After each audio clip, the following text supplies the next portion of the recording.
Well, I have found a spotted animal, which is right on my right-hand side, and my favorite spotted animal of them all. Little Thamba is back from his Male vacation.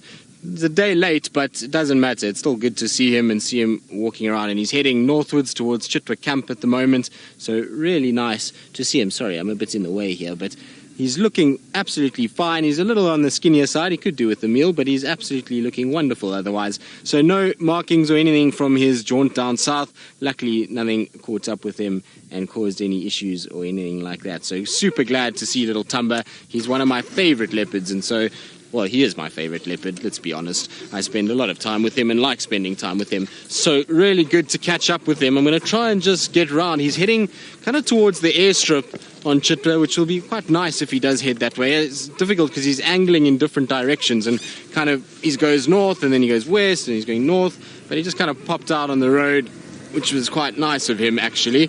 And hopefully he's going to stay in this area for a while and just kind of keep up and hopefully actually head north to Djuma. It's been a long time since we've seen him on Djuma, and I would like to have him back. Oh, hello little Steenbok, you better be careful, there's a leopard over there. Let's see if he sees the little Steenbok. He's missed the Steenbok completely.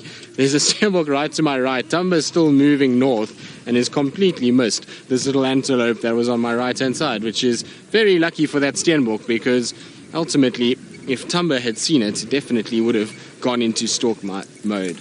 Now, I believe a lot of you are excited to catch up with our young man once again. As the young boys that are stealing the show these days, they definitely are the so-called showstoppers. They're the ones that have really come out in full force this winter. We've had pretty much a male domination. I mean, we've seen Thandi and Shadow, and Shongile was in the early parts of winter, but it's really been the boys that have provided the bulk of our sightings over the last few months. Now, please stop on top of the termite mound.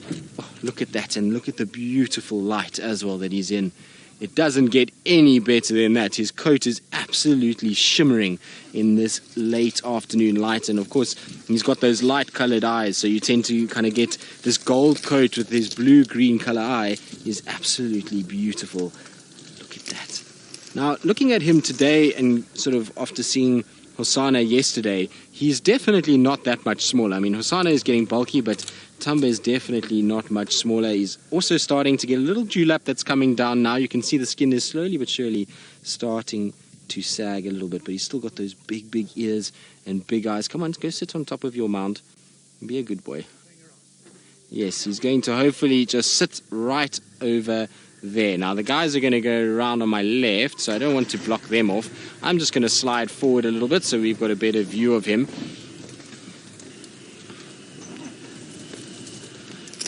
Oh, look at that. That is spectacular. Now, Madeline, you say, how far south did Thamba travel? Well, I don't know how far into Male he actually went. I just know he crossed into Male. It could have been a little bit south. It could have been way south. I have no idea. But I can tell you that it's a lot further south than we've seen him on Djuma. It's a good couple kilometers down the Mulawati riverbed by the looks of things. He's a little east, obviously, of the Mulawati, closer towards the Mulawanini, but he most definitely has gone in that direction, that's for sure. So it's an incredible thing that he's moving around in that area. And I wonder if it's maybe because Hosana is starting to just mark a little bit and putting a bit of pressure on Thamba. At the end of the day, you've got Quarantine and Tingana and Hosana all on this northern side of him.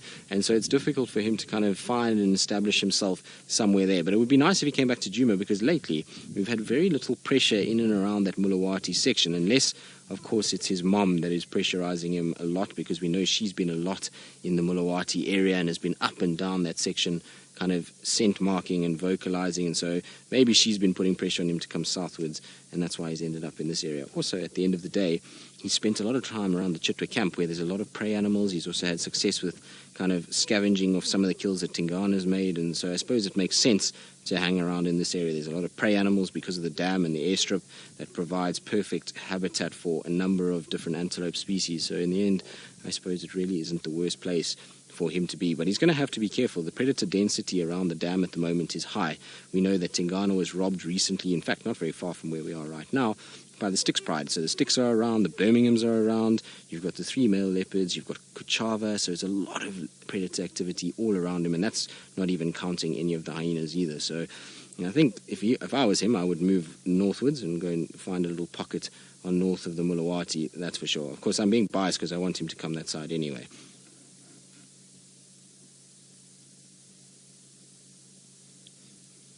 Palin, there's two reasons for a dewlap. One is obviously it's far more intimidating to any other male. The bigger that head and neck area, the more intimidating. It's much like a lion's mane. The bigger the mane, the more intimidating it is to another one. So it's the same thing with a leopard. The other purpose that it serves is, remember, male leopards will confront each other and will bite each other and fight. And if they grip on that skin, there's a lot of loose skin. It means those canines are not going to get into the throat as easily, and therefore it's a little bit of protection. Also, again, like a lion's mane, it just forms a bit of protection around the head. So that loose skin just helps with that situation. But that is absolutely beautiful. And his teeth are looking healthy and white as well.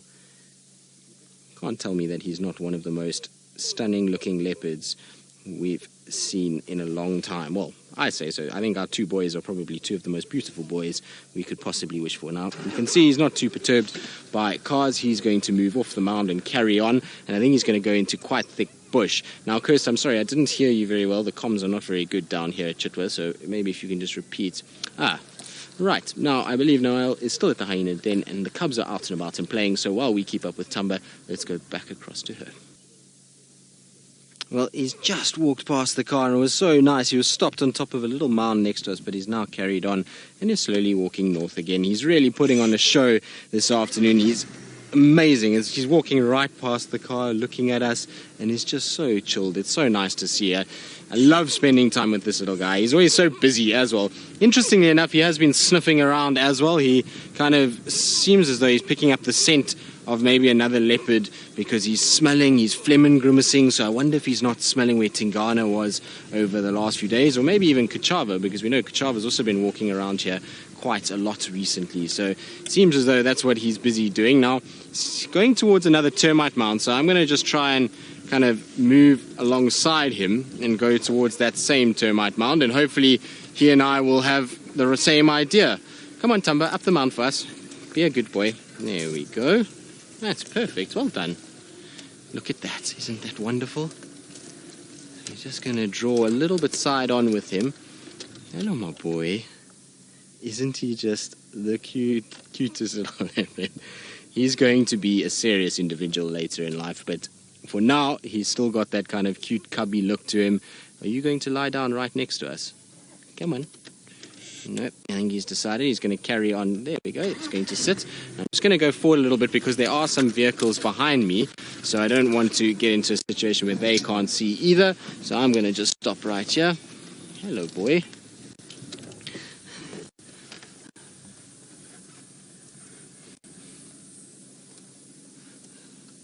Melissa, I think they do. You're right. A leopard does walk with a little swagger, doesn't it? I think they know that they are good-looking individuals.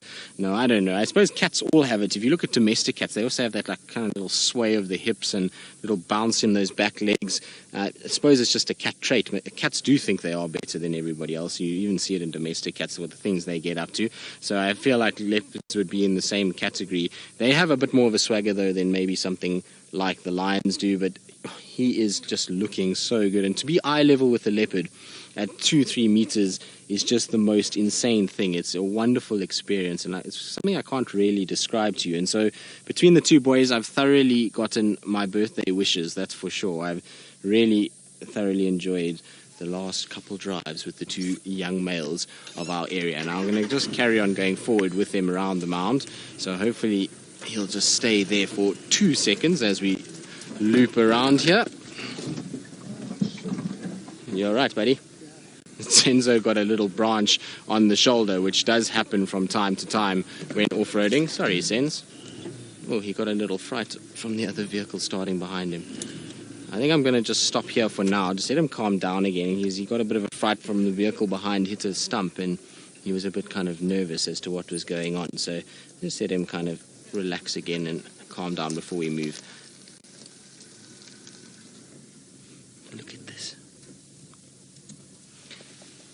So, Ilana, who's 14 years old, just wait for Thamba to walk past before we get through this, but you want to know, do male and female leopards, or female leopards particularly, ever fight over territory? Most certainly they will. We know that Shongila and Thandi had a massive fight, and that was because Thandi perceived Shongile to be starting to move into her territory. She probably at that stage already knew she was pregnant, and she was starting to then kind of create a situation where she didn't want other females around, and so she pushed them out. So females will certainly get physical if it gets down to it. They will go after one another and fight with one another, and of course we know the males do it as well. So it's a tough life to be a leopard out here, and whether you're male or female, you can potentially get into quite a nasty fight. Now, Senzo, any blood, or you're all right? Yeah, I'm good. You're good, no blood. If there's no blood, then you're surviving just fine. Off-roading is not for sissies, and I'm joking. It's a tough thing to off-road through here. There's lots of this monkey orange, and this monkey orange has got a sharp little thorn structure to it. It's not very pleasant at all to be able to get hit by it, I know, and so it's not very good at all. I actually got hit by one earlier, and I have a bit of blood on my arm too, so I know exactly what it's like. Now, while Thamba just meanders along the path, let's go back to Noel and those cheeky little hyena cubs, as I'm sure they start to wake up. And they do indeed, Taylor. And while you might be being spoiled by your favorite animal and your favorite call, I suppose not your favorite animal, but your favorite predator, I am being absolutely spoiled by our young man. He's sitting on this glorious termite mound. It's that late afternoon, so the light behind him is soft. It is just as good as you could possibly get, and he's looking as regal as he could possibly be for a young boy. So I'm thoroughly loving every second that I'm having with our young man this afternoon. It's a real treat. I was having a tough afternoon. I don't know why. I just wasn't in a good headspace this afternoon, and it's much better now that I've had some spots and filled up with a bit of Thamba. So it really has been beautiful, and like I say, the light around him is just so wonderful. It's those kind of pastel colors that are starting to form in the air itself, so you're getting this kind of gradient effect that's coming up, and so he's kind of being backdropped by this light blue purple color at the moment, and it's just, look at that, isn't that wonderful? And his eyes are still that light coloration up, and off we go again. So that didn't last for too long. I thought he might be down for a bit longer, but I don't know how much longer we're going to be able to actually keep up with him. He is heading straight towards Chitwa Lodge. He's going to cut through past some vehicles quickly, and so I'm going to just reverse and catch him, hopefully coming out onto the airstrip side, and once he comes out that side, then I'm going to kind of probably leave him, because at the end of the day he is going straight into the lodge, and I think there might be one other person that is on standby for this, and if he goes into the lodge, of course, well, we can't really actually follow him in there, so it'll be nice to just give others a chance and let them also get a little view of Thamba. But we've certainly been spoiled. He's been on about 5 termite mounds since we've been following him this afternoon. It's been just one after another, after another, after another, which is certainly very cool. Now, actually, in front of me, where he's just crossed, is a beautiful tall plant. I don't know if you can see it. It kind of sticks out in the grass. It's just a straight on here, Sens, that plant there. So it's one of the first ones that I've actually seen. Now, it's called a tall white squill, is its name. And tall white squills grow every year, and they shoot up very quickly, and the elephants absolutely love them. They also can be used to make ink, so if you harvest the bulb, you can make an ink out of them, which is very cool. Right. Now, I'm going to just quickly try and shoot around and get one last view of Thamba crossing the airstrip, because I think it'll be absolutely beautiful. But while I get into that position, because it's going to be a few minutes still, let's go back to Noelle and her beautiful little hyena cubs, and I hope that she's being spoiled by them and is loving every second. Well, he's about to give us the most unbelievable show, because he's just crossing the beautiful big open airstrip of Chitwa. Look at that, isn't that wonderful? That has got to be one of the best ways to finish a very vibey, as Megan would say, action-packed afternoon, that's for sure. It's been everything for everyone, I suppose. There's been all kinds of animals and pretty much every kind of predator we could ask for, that's for sure. And Taylor, I think, has been the most spoilt of all of us, that's for sure. Although, careful, boy. There's one of those devil thorns that I was talking about. So I was telling you about the warthogs having a tough time. You can see the leopards get them too. So they do get the leopards from time to time. Shame, boy. That must have hurt. Yes, rather take care of it.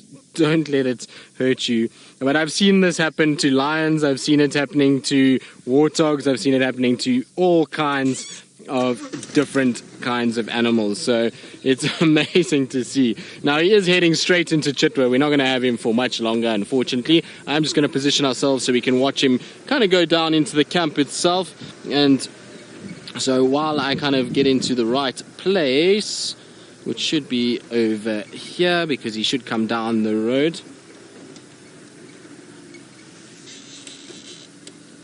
So I think it was Silver Wolf. Is that right, Kirst? Sorry, I couldn't hear you very nicely. You say, what a great end to a safari. Well, I think so. I think we've had lions roaring, we've got leopard, we've got hyena cubs playing. It really doesn't get too much better than that. I think we've had a sterling afternoon out in the bush between all of us, and I believe that the cheetah that Taylor is with have started to hunt again. So I think they're going to be doing a Facebook Live with that. So if you want to carry on with the safari, no, we're not doing a Facebook Live apparently. Sorry about that. I thought we might just do so, but anyway. Right, unfortunately that's all we've got time for. You can see Thamba's disappearing in